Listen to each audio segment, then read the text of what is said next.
next destination naman is Hinugtan sa Buruanga.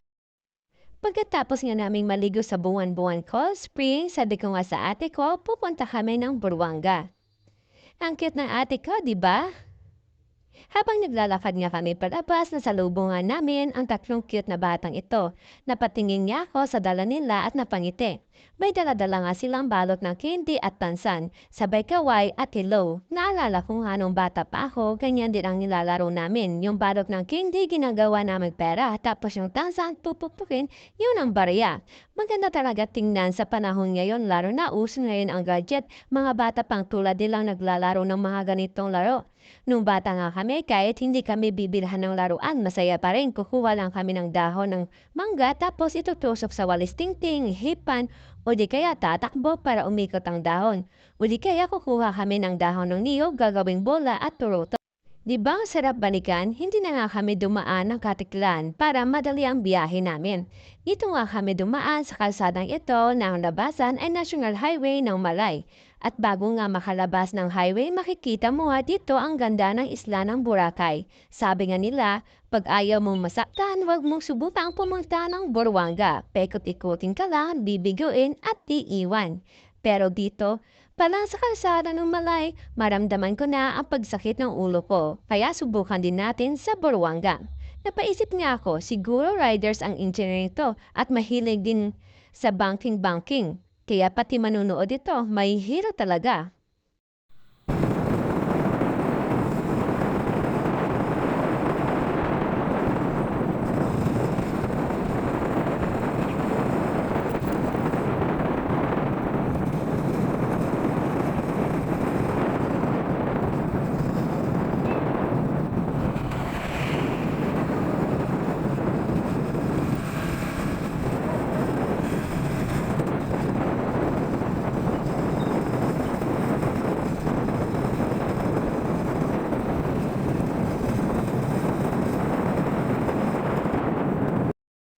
Nag-stop over nga kami dito at kumiringking muna po. At nagpatuloy nga kami sa biyahe. Ipapasyal ko nga sinasista dito sa Hinugtang Beach. Heto nga pala papuntang Hinugtang Beach. Mag-iikot lang mo naman at magpa-picture para makita naman at ma-experience ni ate ang mamasyal dito. Maglalakad ka lang ng ilang minuto bago mo marating ang beach nila. At ang lugar ding ito ay Boracay dahil sa white sand at malinaw na tubig. Hindi lang nga kami dito nagpa-picture. Nagkalat din ng lagim. Mauwi na ay. Mauwi na ay. Dapat hindi mo na mo tayo. Bumili pa ba? May jacket. Tapos may jacket pa sa sunod. Tapos may ah, tabukin mo. Sige, hindi ko balang ganito ay. Hindi ko pabukit. Ikaw ko. Jacket. Magsanggas ka na. Sanggas na sanggas. Hindi mo ba kayo nayaw? Tapos bukit. Ikaw ganito ko. Namo, magkukay mo na. Naghugas lang nga ako ng paa at umalis din kami. Hindi nga kami dito mapapasyal ng maayos sa dagat. Tupian kasi kami dito dumating at yung init masakit talaga sa balat. Pagkatapos nga ng Hinugtan, sa Pandan na kami dumaan dahil mahaba-haba pa naman ang oras at para masulit talaga ng ate ko ang day off niya. At habang nga binabiyahe namin ang kalsada ng Buruanga, naramdaman ko na nga sumakit ang ulo ko. Tama nga ang sabi nila, ikot-ikutin ka lang, bibiguin, pero buti na lang hindi ako iniwan. Buti na lang nga nagbigay ng discount sa Hinugtan sa entrance.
Sige lang.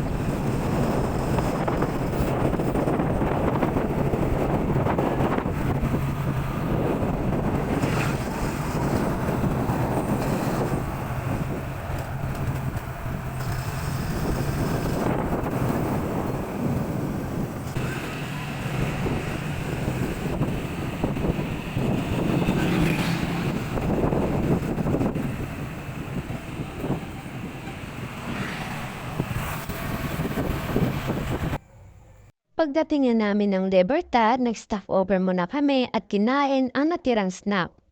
Bumalik ka, Mana ba ito? Hindi na ito. Lubukan.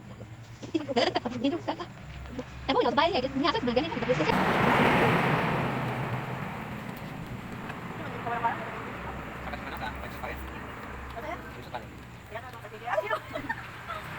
Kapal yun, manang na.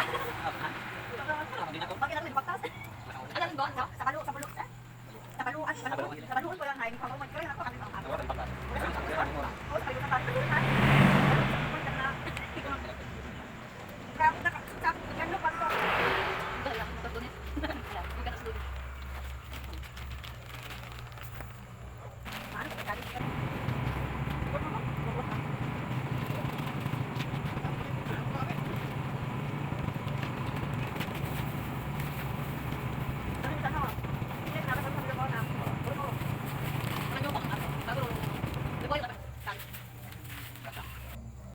At nagpatuloy na rin kami sa aming biyahe at nang dumaan na kami dito sa Bulanao, stop over ulit kami at nagpa-picture. Nalobat na nga ako kaya hindi na ako nakapag-video pa.